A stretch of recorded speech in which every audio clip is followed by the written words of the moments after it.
सब कुशल मंगल। आइए आज हम एक नई टॉपिक, जैसे हमने बता दिया कि एनसीईआरटी के अभी हम लोग एक सीरीज में पूरा एनसीईआरटी जो है क्लास 6 to 12 पढ़ेंगे। तो उसमें हम लोगों ने स्टार्ट कर दिया था, पिछली वीडियो ऑलरेडी अपलोड कर चुके हैं। क्लास 6 सोशल साइंस, ठीक है, में जो है पॉलिटिकल साइंस और सिविक्स बोलते हैं, जिसका हम लोगों ने पहला वीडियो ऑलरेडी अपलोड कर चुके हैं, फर्स्ट चैप्टर का अंडरस्टैंडिंग डाइवर्सिटी। ठीक है, उसमें हम लोगों ने पढ़ा था एक क्लासरूम के एग्जाम्पल के तौर पे कि एक क्लासरूम में कितने डिफरेंट जैसे अगर आप महानगर वगैरह या मेट्रोपॉलिटन सिटीज़ वगैरह जैसे दिल्ली मुंबई में रह रहे हैं, तो एक शहर में different community, different caste, different class, different region, religion के लोग जो है रहते हैं। तो अपने आप में एक जो है इतनी डाइवर्सिटी होती है एक क्लासरूम के अंदर ही कि वो जो है आप जो है अगर दिल्ली, बम्बई या कोलकाता या बड़े शहरों में रहते हैं तो आप उसे जो है उसका खुद जो है विश्लेषण कर सकते हैं, मूल्यांकन कर सकते हैं और देख भी सकते हैं। जैसे दिल्ली के स्कूल में आप देखोगे कोई पंजाबी है, कोई गुजरात से है, कोई महाराष्ट्र से है, कोई उड़िया बोलता है, कोई इंग्लिश बोलता है, कोई जो है नॉर्थ ईस्ट स्टेट से है, जैसे मिजोरम से है, मेघालय से है, कोई नागालैंड से है। तो ये डिफरेंसेस आपको देखने को मिलता है। फिर भी हम विविधता में एकता, यूनिटी इन डाइवर्सिटी। तो यहाँ डाइवर्सिटी को समझने का प्रयास जो है कराया जा रहा है फर्स्ट चैप्टर के माध्यम से। तो हम लोग ऑलरेडी उसमें देख चुके हैं। अब इसमें है मेकिंग फ्रेंड। ठीक है, मेकिंग फ्रेंड्स, दोस्त बनाना। देखो आपके भी कई दोस्त होंगे, ठीक है, अगर आप बाहर रह रहे हैं या फिर गांव में भी रहते हैं, तो गांव में भी जो है ऐसा भारत में कहा जाता है कि हर 4 कोस पे बोली बदल जाती है। तो आप छोटे छोटे शहरों में भी देखेंगे दूर दराज के लड़के कहीं मतलब उनकी जो है भाषाएं जो है, उनकी जो बोलियां जो है वो थोड़े आपसे भिन्न होंगे। तो इसमें है मेकिंग फ्रेंड। इसमें 2 एग्जाम्पल दिया गया है, मतलब एग्जाम्पल के माध्यम से समझाया गया है। 2 दोस्त, एक है समीर 1 और समीर 2, मतलब दोनों का नाम रहता है समीर, लेकिन दोनों में बहुत ही डिफरेंसेस हैं। ठीक है, दोनों में बहुत ही डिफरेंसेस है, रीजन को लेकर, रिलीजन को लेकर, ठीक है, उनके एजुकेशनल क्वालिफिकेशन को लेकर। तो बहुत सारे जो है उसमें परिवर्तन देखने को, एक प्रकार से कह सकते हो कि भिन्नताएं देखने को मिलती है। ठीक है, तो समीर 1 और समीर 2 ये कहानी के माध्यम से समझाने का प्रयास किया गया। मतलब एक समीर है जो कि न्यूज़पेपर बेचता है, ठीक है, जिसके शिक्षा दीक्षा मात्र एक भाषा हिंदी में हुई है और बहुत ही कह सकते हो कम क्लास तक पढ़ा लिखा है। ठीक है, वो न्यूज़पेपर बेचता है दिल्ली की सड़कों पे, तो स्वाभाविक सी बात है उनकी शिक्षा दीक्षा उतना नहीं हुआ होगा। दूसरी बात है वो एक मुस्लिम कम्युनिटी से बिलोंग करता है, और अगर उनके कह सकते हो कि पारिवारिक पृष्ठभूमि की बात करो तो एक मेरठ जो दिल्ली से सटा हुआ है उस शहर से उनके फैमिली बैकग्राउंड मिलते हैं, तो उस शहर में उनके तमाम फैमिली रहते हैं। एक तो बात ये हो गई। दूसरा है एक समीर और है, 2 समीर, दोनों का नाम समीर ही है, लेकिन एक समीर का अभी हमने पूरा का पूरा का बायोडाटा जाना। दूसरा समीर है जो कि साइकिल से आता है और उसी समीर से जो न्यूज़पेपर बेच रहा होता है उसे वो समाचार पत्र खरीदता है।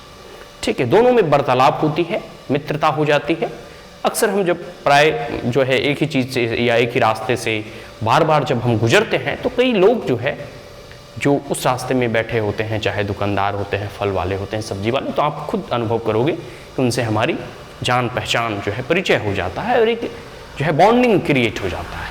ठीक उसी प्रकार समीर यहाँ एक जो साइकिल से आता है वही समीर से न्यूज़पेपर परचेज करता है, खरीदता है। दोनों में वार्तालाप होता है, दोनों एक दूसरे से पूछते हैं कि आपको भी हिंदी आती है, आप भी मतलब हिंदी बोलते हैं, इंग्लिश क्या चीज़ होता है, आप अंग्रेज जैसे लगते हो, आप इतनी अच्छी इंग्लिश। मतलब वो जो समीर है जो साइकिल से आता है यह एक एजुकेटेड समीर है, ये संपन्न परिवार से बिलोंग करता है, ये हिंदू कम्युनिटी से बिलोंग करता है। ठीक है, और इसके साथ साथ इसकी शिक्षा दीक्षा भी हो रही है, तो इसे अंग्रेजी वगैरह भी आती है और साथ साथ हिंदी भी आती है।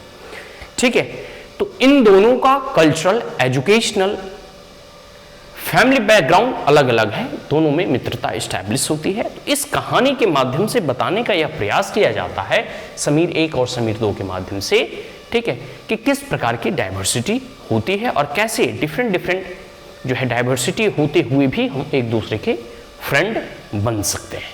Is that clear?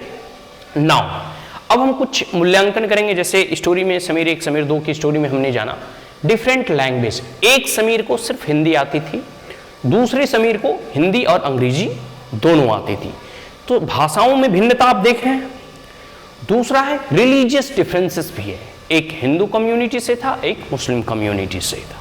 Is that clear? तीसरा है कल्चरल डिफरेंसेस हैं, सांस्कृतिक जो है भिन्नताएं भी दोनों में देखने को मिलती है। अब जैसे अपने अपने कम्युनिटी के अनुसार से हिंदू वाले लोग जो है अपने फेस्टिवल, अपने त्यौहार को सेलिब्रेट करेंगे, ठीक उसी प्रकार जो अदर कम्युनिटी के लोग रहते हैं वो अपने अपने हिसाब से जो है अपने जो है ट्रेडिशन के अकॉर्डिंग जो है अपने रीति रिवाज के अकॉर्डिंग जो है अपने रिचुअल्स और फेस्टिवल को सेलिब्रेट करेंगे।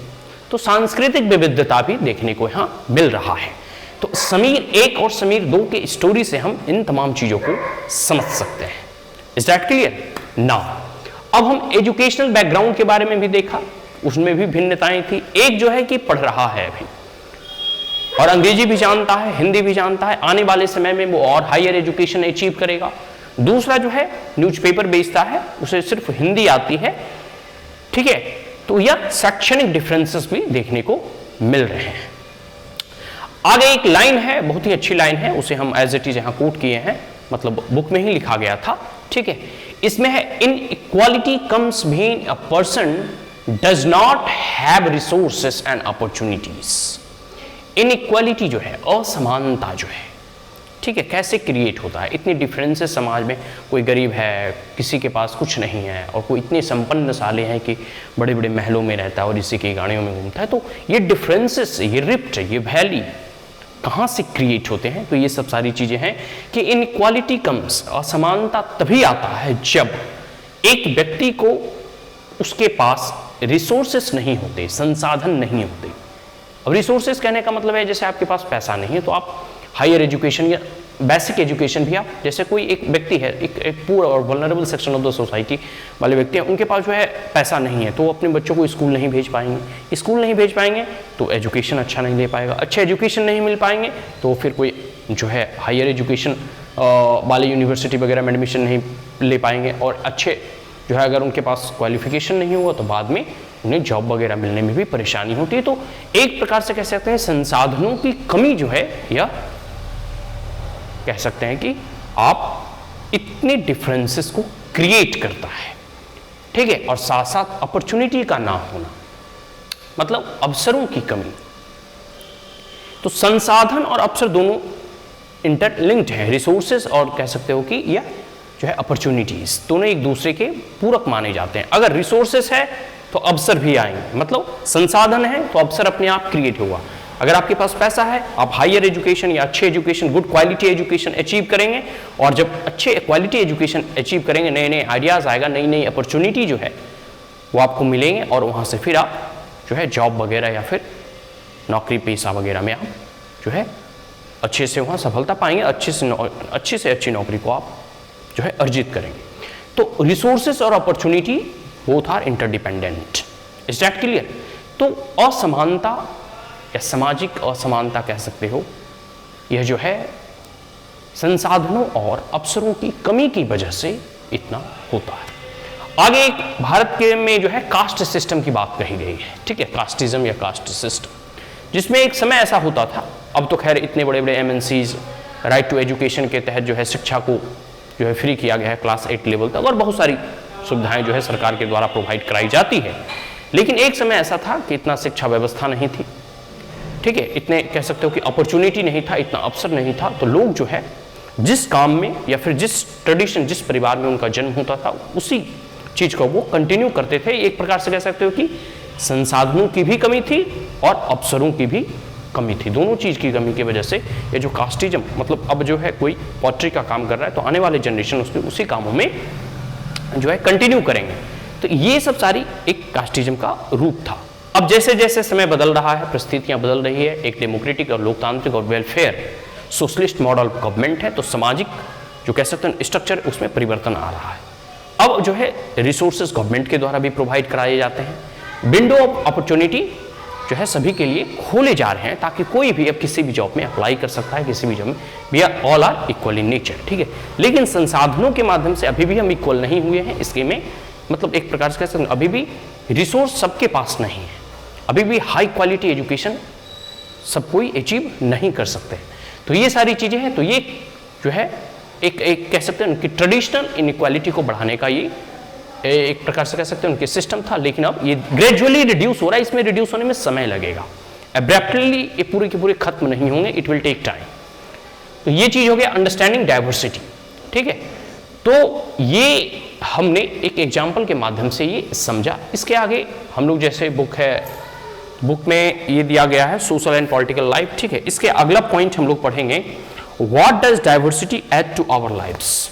जो भिन्नताएं हैं वो हमारे जीवन में क्या ऐड करता है, क्या नए वैल्यूज को इनकैलकुलेट करता है, इन तमाम चीजों के बारे में हम लोग नेक्स्ट क्लास में पढ़ेंगे। इसे अब हम यहीं समाप्त करते हैं। Is that clear? So that's all. Thank you. And if you are the first time on my channel, then like it, share it, as well as subscribe it. Thank you once again. Have a great day.